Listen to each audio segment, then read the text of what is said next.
Hey everyone, we're back for another marriage moment. This is number 3 in the winter and into the spring of 2021.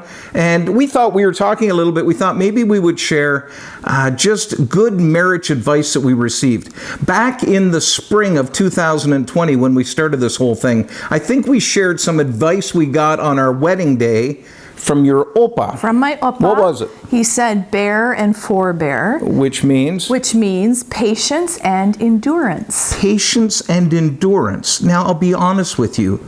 We were married at 21. When Opa stood up and told us that, we kind of said, yeah, but we really didn't have a clue what he was talking about. We didn't get it. We didn't get patience and endurance. But now, after being married 36 years, we get it. We get it. Marriage takes a lot of patience and a lot of endurance. So that's something that we practice a lot these days. Yeah. And it's worth it. It's good. But here's what we thought we'd do this time. We actually have had some visits from our children over the last week or so, and we asked them, would they be willing to share the best marriage advice that they've heard? My oldest daughter's been married to her husband for almost 7 years, and then I had my daughter get married last year during COVID, so they've been married 9 months, I think it is. Almost a year. And then we've had 2 sons get engaged over the last 3 months. And one of them is with us, with his fiance.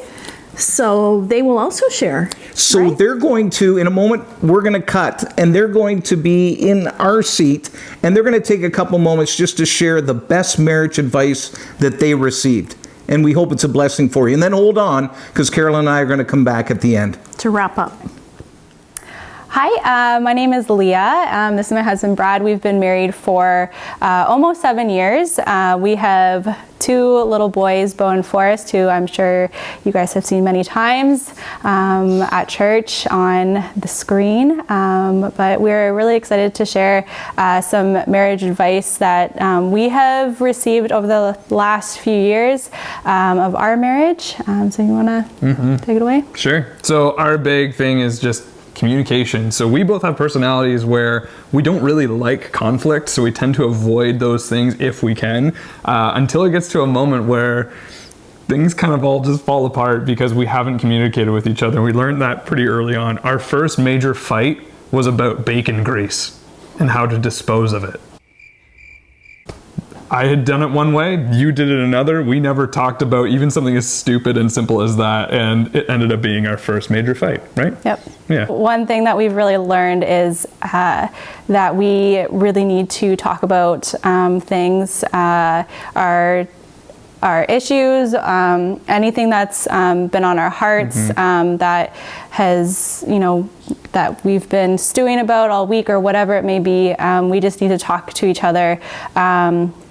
And just make sure that we're on the same page. Because if we're not on the same page, there tends to be more tension, there tends to be more arguments. But if we're on the same page, things tend to work a little bit more smoothly. And that's one thing that we've said to friends getting married is just make sure you guys are talking to each other. Make sure you are in constant communication, whether that is spending time together in the car talking, or at the end of the day after dinner, just being really intentional about communicating and being on the same page with each other. Yeah, for sure. I think for us, we've had to learn how to do that. And so I would say figure out how to communicate with each other. And like Leah said, just share what's on your heart. Like, get to know each other better. You'd be surprised at what goes through your minds, your spouse's mind, and just enjoy that time together to talk, even if it seems simple and redundant, to just ask how each other's day was each day.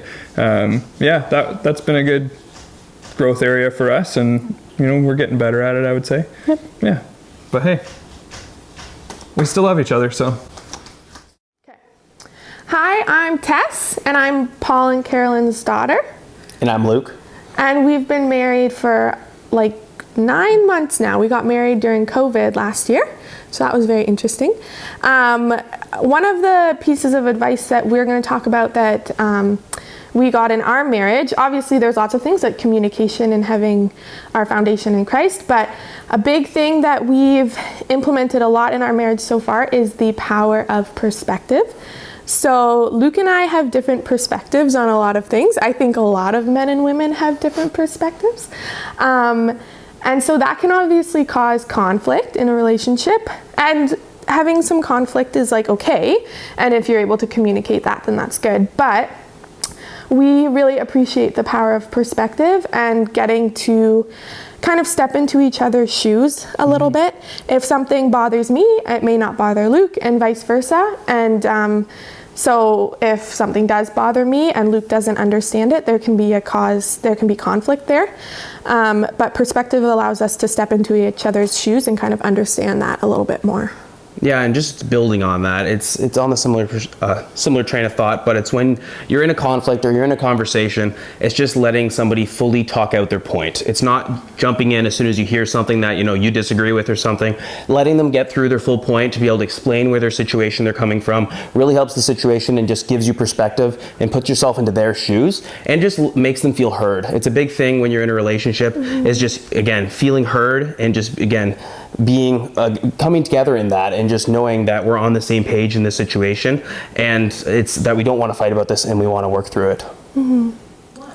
Hi everyone, my name is DJ McIlwraith and I am Paul and Carolyn's youngest son, and this is my fiance Emma. So we just got engaged like a few weeks ago, so we are completely unqualified to provide marriage advice, but what we can do is share some advice that we've received that we're really excited to get to implement in our marriage as we plan a wedding through this part of our relationship, and then especially over the years as we start our marriage together. Yeah, and when we were thinking of what advice we would share, we both actually immediately went to the same place, which was give up your right to be right. And this is advice that our parents actually shared with us. And we're two people who both have strong personalities and I think like to be right. But what we learned is it's about working towards the solution, not working against one another. Yeah, so we could tell a million stories of times that we both absolutely thought that we were right about something, and then we came back an hour later and realized that no one was right. It wasn't about being right. That wasn't the point. And so we've really learned that we have to do things together, that we are the team here. It's us against the world, us against the problem, and we can either be right or we can be connected. And so just remembering over and over and over again to choose to be connected over this illusion of being right is something that we're really excited to get to keep doing, especially as we plan a wedding where there's lots of opportunities to have different opinions. So we are practicing that right from the start. And we still have lots of other things to learn too, so we're good for that.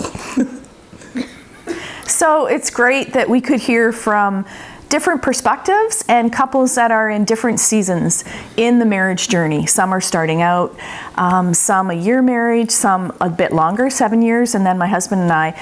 So we'd like to challenge you and ask you, what season are you in your marriage journey? And do you have any advice that you can share with us that we can put out there? I think Paul has some ideas on how we can do that. Well, I think what we've challenged you with throughout all of these marriage moments is send us in your stories, send us in what you're learning, and we want to share that with other people. So here's what we're wondering. You've heard some little tidbits that people have heard about advice in marriage. So send us the things that you were told and maybe a story behind it or the way that it's helped your marriage. I think my email is going to be put on this video, so send it to my email, and then we want to make those available for other people. So a little antidote, something that has been really important in your marriage. Let's help bless each other and encourage each other in our marriages, as Carolyn said, no matter what season of life we're in. So send them in. We'll make sure that they get out there. And we hope you have a great week. And as always, we're praying for you, and God bless you. And turn in and make sure to communicate and follow some of those things that you were taught. Blessings.